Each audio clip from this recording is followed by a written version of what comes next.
pencipta langit dan bumi adalah Allah. Mereka sekedar tahu, tapi pengetahuannya tidak sempurna, maka dibatalkan di belakang.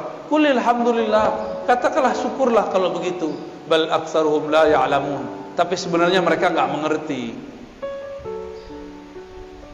Sayang, ayat ini untuk orang kafir dan musyrik, tapi oleh kawan kita sebelah digunakan untuk orang sesama muslim. Mereka mengatakan para sufi, para orang-orang Asy'ari sama akidahnya dengan orang musyrik, percaya Allah pencipta tapi tidak menyembahnya. Maka jangan heran nanti kelompok-kelompok ekstrim ini sekarang sudah mengatakan sufi agama baru. Mereka menuduh Asy'ari sebagai kelompok-kelompok yang sesat, menyesatkan. Mereka akan menyebut selain kelompok dia sesat, padahal mereka kelompok kecil tapi suaranya sangat berisik.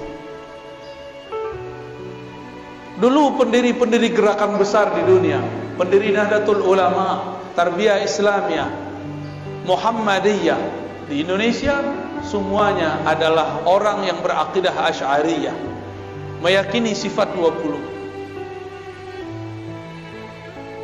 Pendiri Wasliyah, Al-Khairat, NW Nahdlatul Watan, Matali'ul Anwar, semuanya berakidah Asy'ariyah.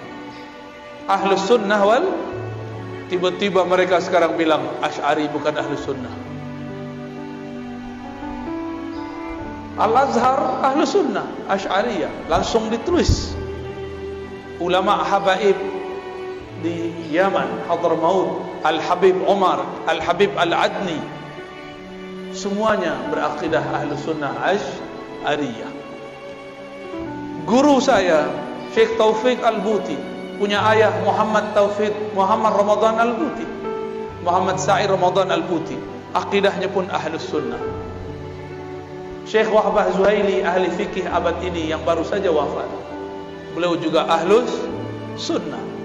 Guru kami Syekh Badi Sayyid Al-Laham mengatakan, jika ada orang mau buat mazhab zaman ini, Wahbah Zuhailah imamnya, tapi dia tidak mau buat mazhab baru. Tapi tiba-tiba datang sekelompok mengatakan Asy'ari bukan Ahlus Sunnah, tapi suaranya berisik, ya.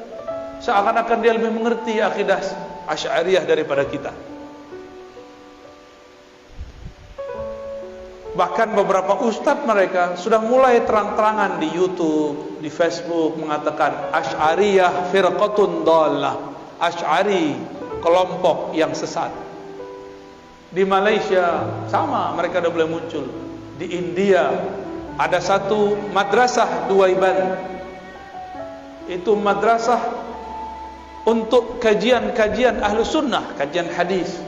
Jemaah tabligh, orang-orang yang mendirikannya berasal dari kajian-kajian yang ada di Duaiban. Dan beberapa madrasah-madrasah sekitar India, Pakistan, mereka berakidah Asy'ariyah Maturidiyah. Datang Albani mengatakan, tidak, kalian sufi baru, kelompok sesat. Di mana lagi? Di Turki ada Badi'uz Zaman Said Nursi. Beliau memegang 7 thariqah lebih kurang. Salah satu thariqah yang ia sebut dalam Masnawinya adalah thariqah An-Naqsyabandiyah. Zikirnya disebutkan zikir khafi. Said Nursi juga dianggap sesat oleh mereka karena Said Nursi berakidah Asy'ariyah Maturidiyah. Itu gerakan hampir satu zaman. Pendiri Jemaah Tabligh Maulana Ilyas Al-Kandahlawi, akidahnya Ahlus Sunnah. Di Mesir ada namanya Hasan Al-Banna, pendiri Ikhwanul Muslimin yang awal, bukan yang setelahnya. Dia Ahlus Sunnah, tapi yang setelahnya Syed Qutb sudah terpengaruh oleh kelompok takfiriyah. Maka saya selalu membedakan Ikhwan Muslimin Hasan Al-Banna dengan Ikhwan Muslimin Said Qutb. Jika ada di negeri ini orang mengikuti Ikhwan Muslimin, kita tanya, Anda mana? Anda ikut imam yang mana? Sebelum itu ada Syekh Muhammad Ali As-Sanusi di Afrika bagian utara. Dia seorang ahli hadis, mursyid tariqah Idrisiyah As-Sanusiyah, berakidah Asy'ariyah, bermazhab Maliki. Apalagi semuanya berakidah Asy'ari. Jika kita sebut akidah Asy'ari sesat, Imam Nawawi yang namanya dicatut hari ini menjadi nama kelompok mereka, akidahnya Asy'ariyah. Siapa lagi? Sebut semua ahli hadis yang kamu tahu, rata-rata dia Asy'ariyah. Jika dia hidup sebelum zaman Asy'ari, akidahnya menjadi dasar Imam Asy'ari. Suatu kali ada seorang imam namanya Abu Dzar Al-Harawi, pemegang sanad Sahih Bukhari. Dia berguru kepada murid dari muridnya Imam Bukhari. Datang ke Baghdad, bertemu kawannya bernama Imam Ad-Daruqutni. Imam Daruqutni ini kemudian bawa Abu Dzar Al-Harawi, penghafal Sahih Bukhari, untuk bertemu seorang syekh di suatu masjid di tengah kota. Dan kemudian dia takjub, ini imam luar biasa. Ketika keluar, Imam Daruqutni ngasih tahu, tahukah kamu wahai Abu Dzar ahli hadis, bahwa yang tadi ngajar itu adalah Al-Baqillani.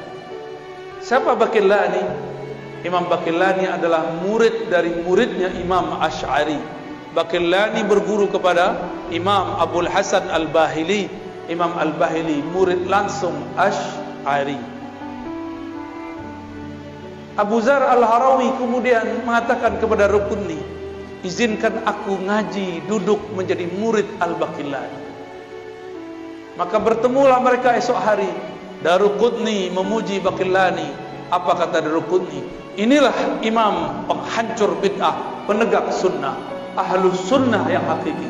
Jadi dulu ulama ahli hadis jika menyebut pemberantas bid'ah, ahlus sunnah, yang dimaksud adalah imam-imam Asy'ariyah. Tapi mereka sekarang putar sejarahnya.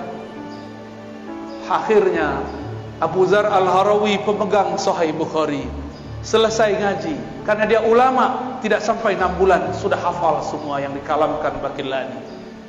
Dan dia pun berangkat ke Mekah. Sampai di Mekah, tiadalah Baqillani punya murid ini namanya Abu Dzar Al-Harawi.